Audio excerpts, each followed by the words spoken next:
many of the things we've been talking about do that. I mean, the integrated assessments all across the board we talk about is actually an engagement with the public. And so that is one way that we do that. But probably the most powerful way is the Sea Grant program that is a very, very strong outreach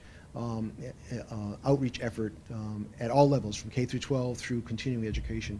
Those are probably the strongest ways to go. But you're right. A couple of times I've mentioned that, you know, we need policy change as much as we need any technology innovation, and policy change only comes when the public supports it. So that's a really important aspect. I think sure.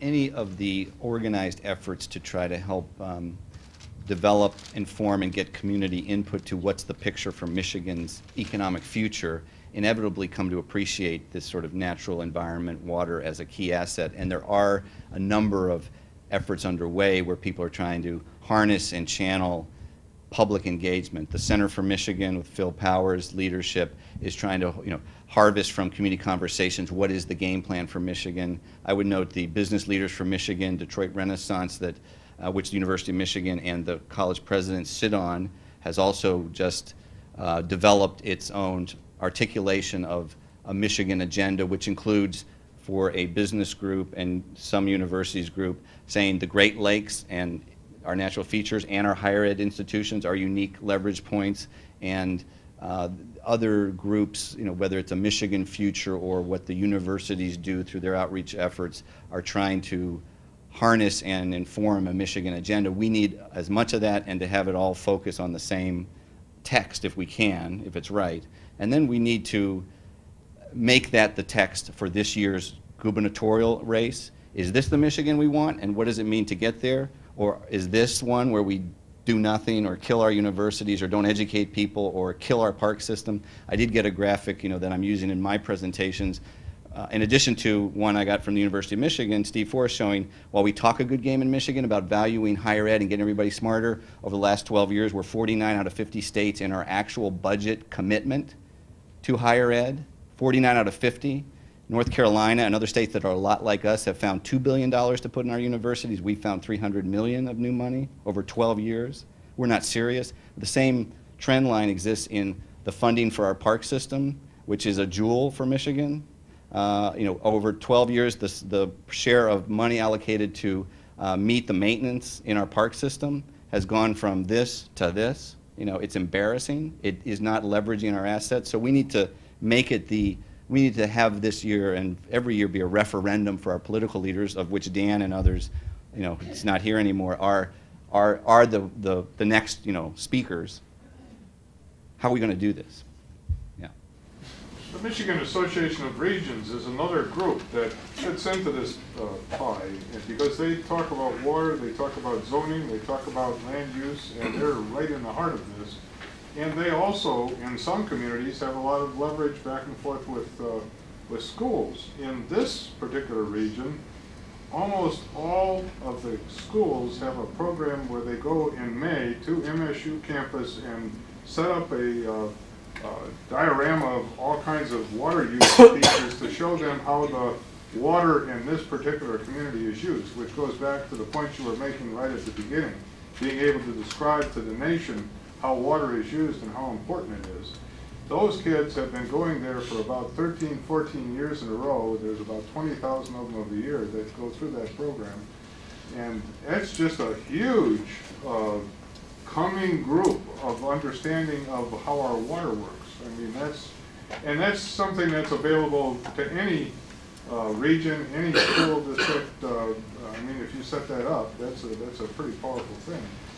Teachers too, if you're talking about this business of reaching out through the schools, your school of education, MSU School of Education, you have natural partners there in that regard. You just reminded me, I meant to mention, my office used to be in the School of Education. The lights are on there all night, Don. With this, I'm serious. I often used to walk in there and say, can't we turn, the lights off here at night? So, you reminded me, though, another group where we are, I think, the Michigan Municipal League. Their 21st Century Communities effort is trying to help every community in Michigan understand there are a lot of levers you control, planning, zoning, infrastructure money that can be spent so that your community is both more sustainable, more cost efficient, and more attractive as a community by embedding sustainable development practices. They've got a great initiative that's on the ground trying to help communities do that.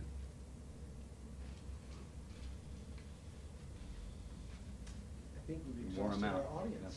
We can to our faculty today. Please join me in giving them another round of applause. You definitely have shared with us ideas about ways that the state of Michigan can thrive, and our Great Lake waters are indeed something that we are to be proud of. So thank you for bringing this message today. On behalf of the Wolverine Caucus, I would also like to share with you these 14-karat gold Wolverine Caucus pins as a show of our appreciation today. Don Scavia, Jim Diana, Alan Burton, and John Austin. Thank you ever so much. Thank you. Absolutely.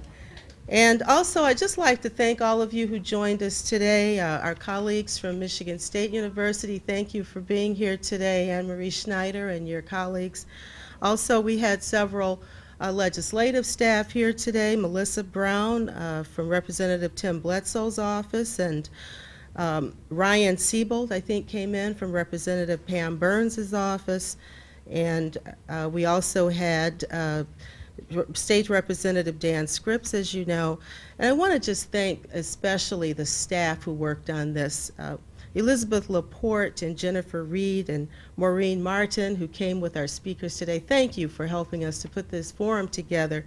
And of course, we couldn't do it without Angela McCullum, who helped us to arrange everything. And those who cooked that delicious food, you know, we sat up all night preparing it, so yeah. And also just wanted to thank Jeff Mason for joining us today from the University Research Corridor, that excellent collaboration of our 3 research universities. So we look forward to seeing you all again in just a few weeks. We will be having our outgoing University of Michigan Provost, Terry Sullivan, speaking on why the cost of higher education is worth it. And that is on April 14th. That's Wednesday, April 14th at 11:30, right here at the Chrisman Building. So we hope you'll join us for that. Again, thank you. Happy St. Patrick's Day, and may the Shamrock be with you. Thank you.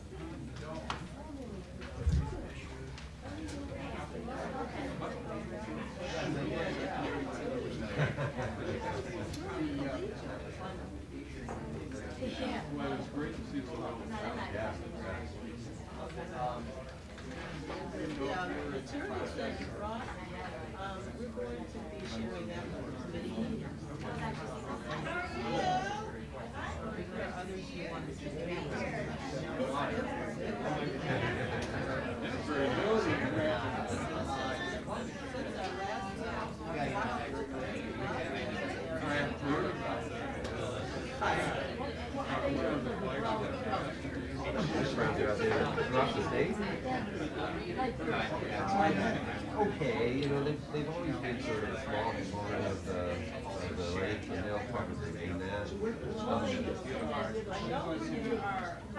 Yeah, the Brown Trout Festival up in Alpena.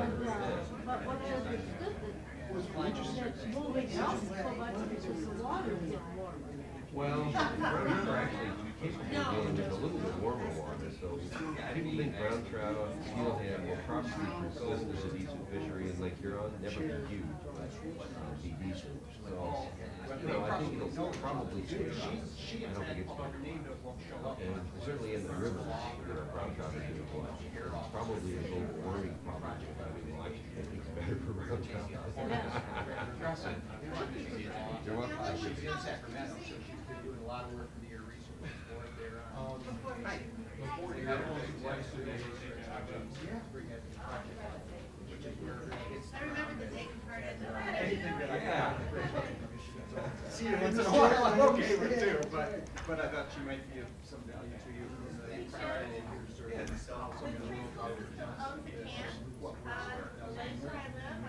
you know, none of us are.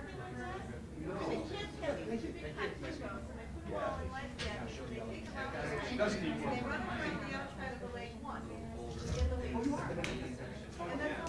You know, that's our favorite, like to go play around.